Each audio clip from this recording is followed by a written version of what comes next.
Nos bastidores da obsessão. Continuação do Examinando a Obsessão.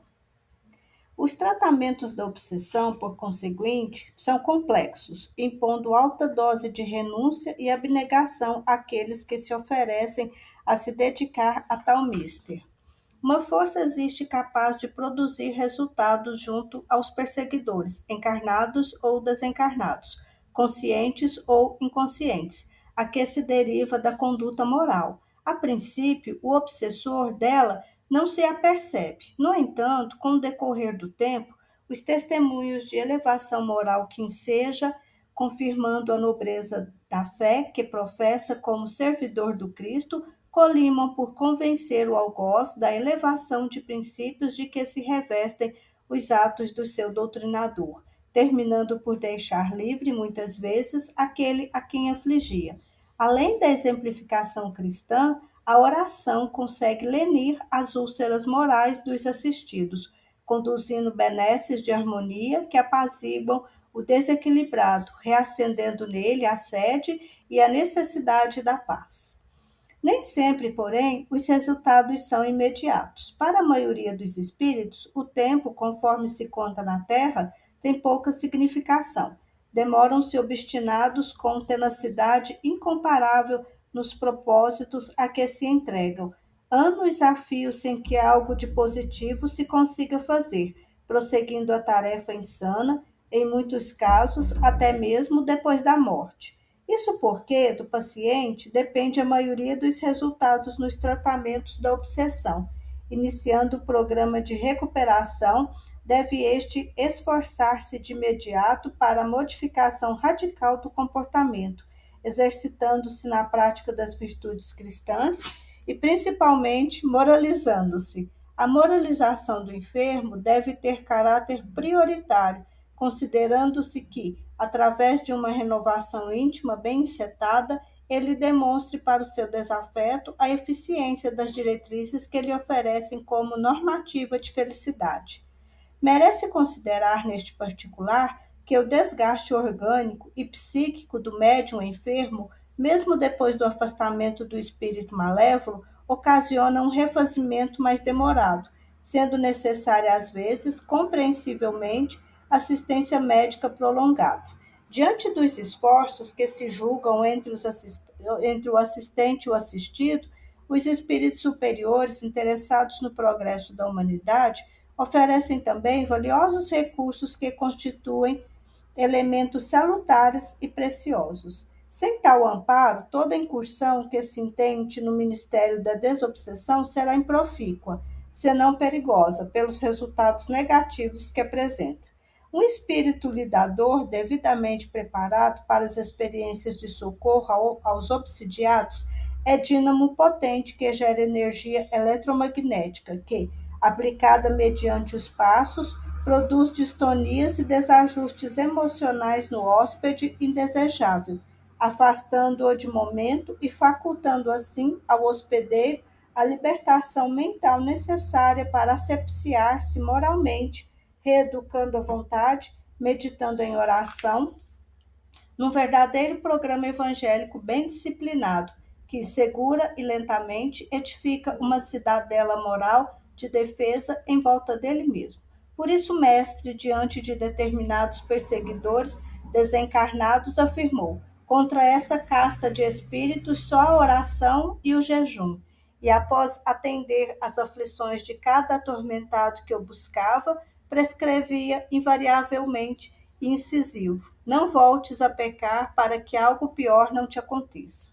Quando você escutar nos recessos da mente uma ideia torturante que teima por fixar, interrompendo o curso dos pensamentos, quando constatar imperiosa atuante força psíquica interferindo nos processos mentais, quando verificar a vontade sendo dominada por outra vontade que parece dominar, quando experimentar inquietação crescente na intimidade mental, sem motivos reais, quando sentir o impacto do desalinho espiritual em franco desenvolvimento, acautele-se, porque você se encontra em processo imperioso e ultriz de obsessão pertinaz. Transmissão mental de cérebro a cérebro, A obsessão é síndrome alarmante que denuncia enfermidade grave de erradicação difícil. A princípio, se manifesta como inspiração sutil, depois, intempestivamente, para com o tempo, fazer-se interferência da mente obsessora na mente encarnada, com vigor que alcança o clímax na possessão lamentável. Ideia negativa que se fixa, campo mental que se enfraquece, dando ensejo a ideias negativas que virão. Da mesma forma que as enfermidades orgânicas se manifestam onde há carência, o campo obsessivo se desloca da mente para o departamento somático, onde as imperfeições morais do pretérito deixaram marcas profundas no perispírito. Tabagismo. O fumo, pelos danos que ocasiona ao organismo, é por isso mesmo perigo, perigo para o corpo e para a mente. Hábito vicioso facilita a interferência de mentes desencarnadas, também viciadas, que se ligam em intercâmbio obsessivo simples a caminho de dolorosas desarmonias. Alcoolofilia. Embora necessário para o organismo sujeito a climas frios, o álcool, em dosagens mínimas, acelera a digestão, facilitando a diurese. No entanto, pelas consequências sociomorais que acarreta, quando se perverte em viciação criminosa, simples em começo e depois aberrante, é veículo de obsessores cruéis, ensejando a alcoólatras desencarnados, vampirismo e impiedoso, como consequentes lesões do aparelho fisiopsíquico. Sexualidade. Sendo porta de santificação para a vida, altar da preservação da espécie, é também veículo de alucinantes manifestações de mentes atormentadas, em estado de angústia pertinaz. Através dele sintonizam consciências desencarnadas em indescritível aflição, mergulhando em hospedagem violenta nas mentes encarnadas para se demorarem em absorções destruidoras do plasma nervoso, gerando obsessões degradantes. Estupefacientes. À frente da ação deprimente de certas drogas que atuam nos centros nervosos, desbordam-se em registros da subconsciência e impressões do pretérito ressurgem misturadas às frustrações do presente, já em depósito realizando o conúbio desequilibrante, através do qual desencarnados em desespero emocional se locupletam, ligando-se aos atormentados da terra, conjugando a sua loucura, a loucura deles, em possessão selvagem, alienação mental. Sendo todo alienado, conforme o próprio verbete denuncia, um ausente, a alienação mental começa muitas vezes quando o espírito retoma o corpo pela reencarnação em forma de limitação punitiva ou de corrigenda, ligado a credores datanho, em marcha inexorável para o aniquilamento da razão, quando não se afirma nas linhas do equilíbrio moral. Glutoneria, maledicência, ira, ciúme, inveja, soberba, avareza, medo, egoísmo, são entradas de acesso para mentes desatreladas do carro somático, em tormentosa e vigilante busca na erraticidade, sedentas de comensais com os quais, em conexão segura, continuam enganoso banquete do prazer fugido.